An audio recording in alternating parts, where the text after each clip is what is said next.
non, mais que dalle. On choisit ses amis, mais on choisit pas sa famille, quoi. Non. Bah, c'est faux. C'est faux. On choisit clairement sa famille. On l'a choisi. Notre âme, elle s'est incarnée dans des parents, pour ceux qui sont éveillés, conscients ou vieilles âmes, peu importe comment on les appelle. Voilà, on s'est dit, ouais, tiens, je vais prendre ceux-là, c'est des moldus. J'aime bien ce mot, des moldus. Et ouais, c'est comme ça qu'on s'incarne. Ouais.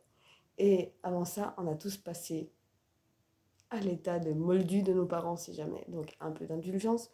Et à savoir que avant ça, on était tous, absolument tous, passés par l'état minéral, végétal et animal avant de s'incarner en tant qu'être humain.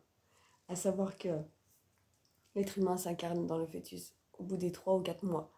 D'où le fait que le fœtus commence à bouger au bout de ce laps de temps. D'où, dans la plupart des pays conscients, on autorise l'avortement jusqu'à justement 3 ou 4 mois. C'est avant que l'âme, elle s'incarne. Et c'est pour ça qu'on sent bouger justement à l'intérieur de notre ventre à partir de cette date-là. Donc, tout ça pour dire qu'on a choisi ses parents. On a choisi ses parents et que l'un d'entre eux est ce que l'on était. Et l'autre est ce que l'on ne doit pas devenir. Et c'est là où maintenant que je suis maman, je me dis, je suis lequel des deux parents en fait. Je sais pas ce que je préférais quoi. De toute façon, il faut pas qu'ils deviennent l'un des deux. Alors de toute façon, ça fait un peu mal à l'ego. Hein. Mais tout ça pour dire que il n'y a pas seulement cette notion-là, parce que le temps presse, et du coup, cette génération qui est en train de venir va naître, ces âmes-là, ces vieilles âmes vont naître dans des parents qui sont déjà conscients, qui sont déjà vieilles âmes, ou qui sont déjà éveillés, peu importe comment on appelle, comme j'ai dit avant. Et, et c'est là où ça va être un peu dur. Ça va être un peu dur parce que ça va être conflictuel, parce que ça va être pour l'un comme pour l'autre une grosse claque dans la figure. Une grosse claque dans la figure. En sachant que les enfants qui naissent maintenant seront conscients de leur karma. Ils seront conscients de leur karma. Et ça, déjà, ça, c'est difficile à vivre avec. Parce que, imaginez-vous, vous auriez conscience de tout votre karma, tout ce que vous avez fait de mal, de bon, de comment vous êtes mort, parce qu'on a plein de vies. Hein. Mais pour ceux qui se souviennent des vies antérieures, c'est ceux qui étaient avec des morts pas très cool, quoi, en général. Ouais. Moi-même, je peux dire, quoi. Mais du coup, il faut faire attention à ça. Et l'important, c'est de se soigner déjà. Parce que si on arrive à briser cette chaîne du karma transgénérationnel qui va jusqu'à 5 générations, donc imaginez un arbre généalogique, imaginez quoi. S'il y a 5 générations, ça fait 5 générations du côté de mon papa, 5 générations du côté de ma maman, qui chacun d'eux avait des parents aussi, qui avaient des parents, qui avaient des parents. Vous imaginez le poids, le fardeau, le boulet qu'on se rapporte quoi, avec nous, c'est incroyable. Plus après le karma familial, alors c'est-à-dire toutes les blessures de l'âme que nos parents ils ont, eh ben on les a aussi. Plus nous, notre propre karma, qui vient aussi des vies antérieures, tout ce qu'on a traîné, tout ce qu'on n'a pas réussi à passer l'examen, entre guillemets, sur l'école de la Terre, c'est énorme.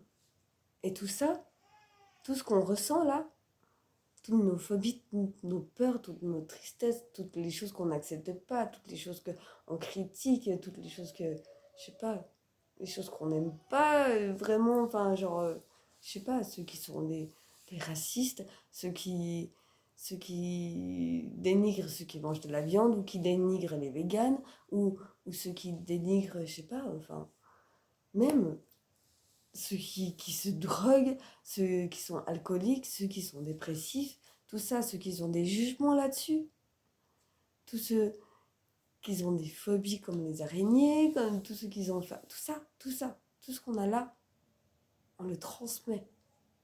On le transmet à ce qui va venir, à notre progéniture, aux nouveaux êtres qu'on fait incarner sur Terre. Et c'est hyper important de pouvoir, déjà, de un, se pardonner à nous-mêmes et de pardonner aux autres. Et ensuite, c'est hyper important de savoir qu'on a le droit d'être heureux. On a le droit à l'erreur, on a le droit d'être faible, mais on a le droit d'être heureux. On mérite tous d'être heureux. Et ça, c'est qu'avec ça qu'on pourra guérir, avec l'amour inconditionnel qu'on pourra générer, d'abord à nous-mêmes, puis aux autres, à tout ce qui nous entoure, qu'on pourra libérer le karma, libérer tous les poids, tous les fardeaux qu'on donnera à notre progéniture si on ne le fait pas. Et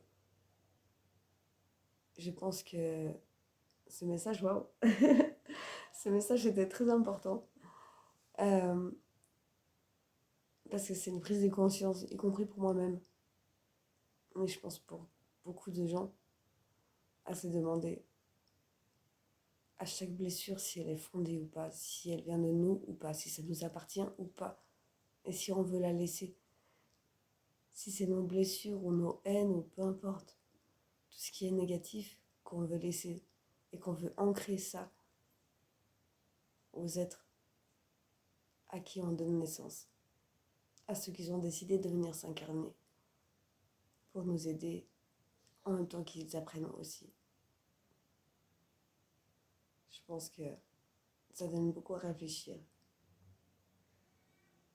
Mais ça aussi apprend l'amour inconditionnel et que ça doit commencer par nous.